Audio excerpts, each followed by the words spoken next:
Hello, नमस्कार साथियों। काव्य क्लासेज में आपका हार्दिक स्वागत और हार्दिक अभिनंदन है।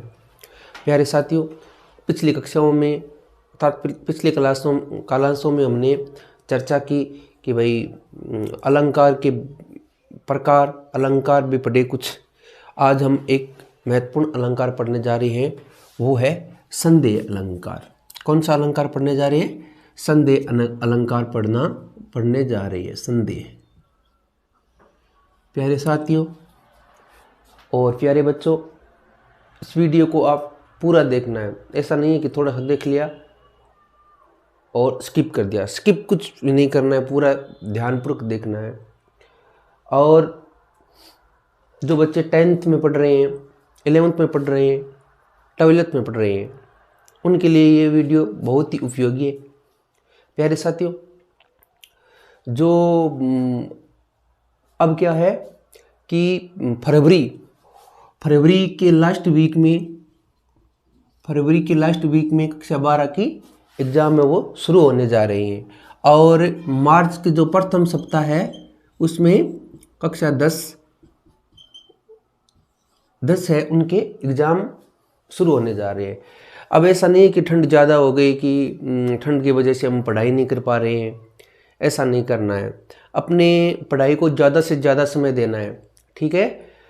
तभी आप अच्छे मार्क्स ला पाओगे, ठीक है?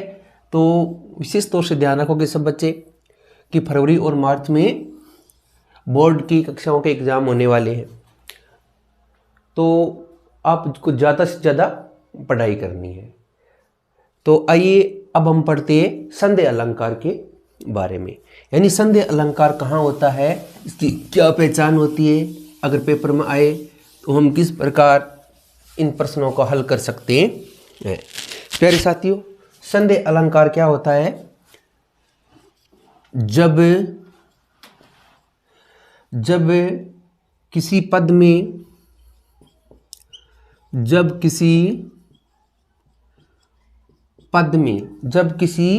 पद में समानता के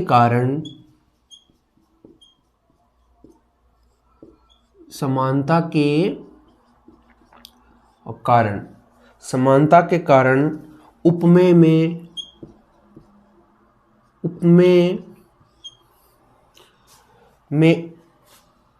में उपमान का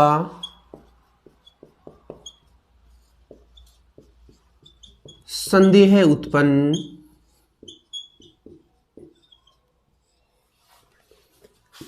हो जाता है और ये संदेह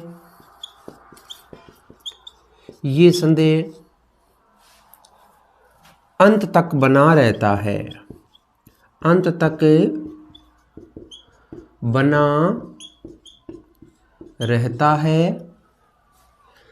वहाँ संदेह अलंकार होता है। वहाँ कौन सा अलंकार होता है? संदेह अलंकार। और इसमें तो संदेह सूचक शब्द है, यानी काव्यार्थ के अंदर संदेह सूचक शब्दों का प्रयोग देखने को मिलता है। वो कैसे है? देखो, जिस प्रकार देखो, की दो, के दो, कीवा आदि संदेह सूचक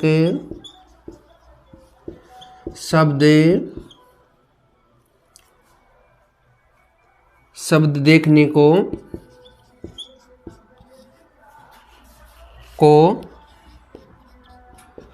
मिलते हैं। यानी संदेह अलंकार का होता है जब किसी पद में समानता के कारण उपमेय और उपमान का संदेह उत्पन्न हो जाता है और वह संदेह अंत तक चलता रहता है। वहाँ होता है संदेह अलंकार। कौन सा अलंकार होता है? संदेह। और दूसरी बात क्या है इसमें कि, दो, की, वा, या जैसे आदि शब्दों का जो संदेह सूचक शब्द है उनका प्रयोग देखने को मिलता है हमें। वहाँ कौन सा अलंकार होता है? संदेह अलंकार होता है। आइए देखते हैं एक उदाहरण। देखिए, जैसे ये है सरस ओस की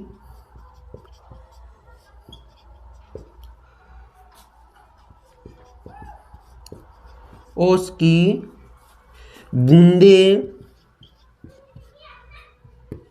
बूंदे या मंजुल मोती।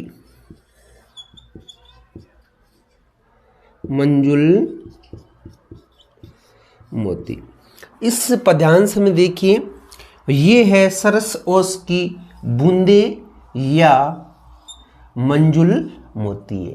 हंसनी है, उसको सुबह के समय की बात है कि ये सरस ओस की बूंदे, जो ओस आई हुई उसकी बूंदे हैं, बूंदों के बारे में बताया गया है कि ये सरस ओस की बूंदे है या फिर मंजुल मोती या सुंदर मोती है। यानी जो हंसनी है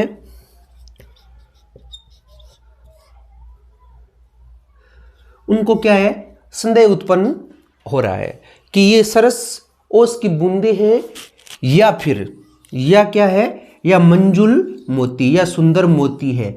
इन दो, या तो ये सरस ओस की बूंदे हैं या ये सुंदर मोती है। और ये संदेह उनको लगातार यानी अंत तक बना रहता है। तो यहाँ कौन सा अलंकार हो गया? यहाँ हो गया बच्चों संदेह अलंकार। कौन सा अलंकार हो गया?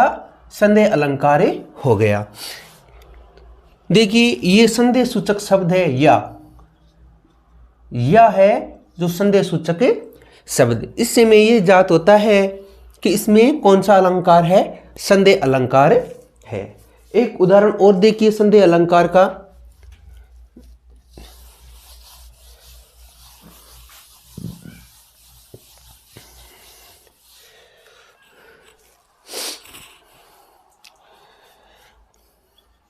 सारी बिच नारी है कि सारी बिच नारी है कि नारी बिच सारी है। सारी ही नारी है, सारी ही नारी है कि नारी ही सारी है, नारी ही सारी है। तो ये जो पद्यांश है इसमें देखिए सारी विच नारी है कि, ये की शब्द आ गया कि नारी विच सारी है, सारी ही की नारी है कि नारी ही सारी है। ये महाभारत के समय की बात है, जब द्रौपदी का वस्त्र हरण किया जाता है उस समय की बात है कि सारी बिच नारी है कि नारी बिच सारी है। यानी ये सारी की बिच नारी है कि नारी बिच सारी है, ये नारी की बिच सारी है।